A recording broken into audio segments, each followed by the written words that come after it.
if you're watching this on Friday. But I have a special story to share with you. So either you know this story because you've heard it before, or you listened to it on one of my links on the daily schedule. But have you ever heard the story of the three little pigs? I know that in class we read the story of the three super pigs. So you might be familiar with the story. But there are some really cool different versions of the three little pig. And we've talked about the different versions on the videos of, like, yesterday, the Little Red Hen. And then we read some other different versions. So I wanted to share with you a different version of the three little pigs. But instead of the three little pigs telling you this story, you're going to hear this story from the big bad wolf's point of view. This says, the true story of the three little pigs. As told by John Scieszka, illustrated by Lane Smith. So this is from the wolf telling you what happened, instead of the pigs telling you what happened before. The true story of the three little pigs. Let's see. Oh, it's stuck together. Here we go. Everybody knows the story of the three little pigs, or at least they think they do. But I'll let you in on a little secret.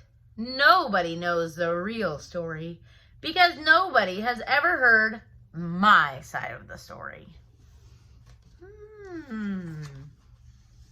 I'm the wolf, Alexander T. Wolf. You can call me Al. I don't know how this whole big bad wolf thing got started, but it's all wrong. Maybe it's because of our diet. Hey, it's not my fault wolves eat cute little animals like bunnies and sheep and pigs. That's just the way we are. If cheeseburgers were cute, folks would probably think you were big and bad too. Look at that cheeseburger. There's some silly things hidden in there. But like I was saying, the whole big bad wolf thing is all wrong. The real story is about a sneeze and a cup of sugar. This is the real story. All right, are you guys ready to hear the real story? Way back in Once Upon a Time, I was making a birthday cake for my dear old granny. I had a terrible sneezing cold. I ran out of sugar. He's out of sugar. What's he gonna do? So I walked down the street to ask my neighbor for a cup of sugar. Now, this neighbor was a pig, and he wasn't too bright either. He had built his whole house out of straw. Can you believe it? I mean, who in his right mind would build a house of straw? So, of course, the minute I knocked on the door, it fell right in. I didn't want to just walk into someone else's house. So I called, little pig, are you in? No answer. I was just about to go home without the cup of sugar for my dear old granny's birthday cake. That's when my nose started to itch. I felt a sneeze coming on. Well, I huffed and I snuffed and I sneezed a great sneeze. And the other version of the three little pigs, he blew at them. So that was on purpose. This, he's saying, was an accident. And you know what? That whole darn straw house fell down. And right in the middle of the pile of straw was the first little pig, dead as a doornail. He had been home the whole time. It seemed like a shame to leave a perfectly good ham dinner laying there in the straw, so I ate it up. Think of it as a big cheeseburger just laying there. I was feeling a little better, but I still didn't have my cup of sugar, so I went to the next neighbor's house. This neighbor was the first little pig's brother. He was a little smarter, but not by much. He had built his house out of sticks. I rang the bell on the stick house. Nobody answered. I called, Mr. Pig, are you in? Do you remember what he said in the other story? Little pig, let me in. And the pig said, not by the hair on my chinny chin chin. He yelled back, "Go away, wolf! You can't come in. I'm shaving the hairs on my chinny chin chin." That's a little different than the version we've heard before. I had just grabbed the doorknob when I felt another sneeze coming on. I huffed and I snuffed and I tried to cover my mouth, but I sneezed a great sneeze. And you're not going to believe it, but this guy's house fell down just like his brother's. When the dust cleared, there was a second little pig, dead as a doornail. Wolf's honor. Now, you know food will spoil if you just leave it out in the open.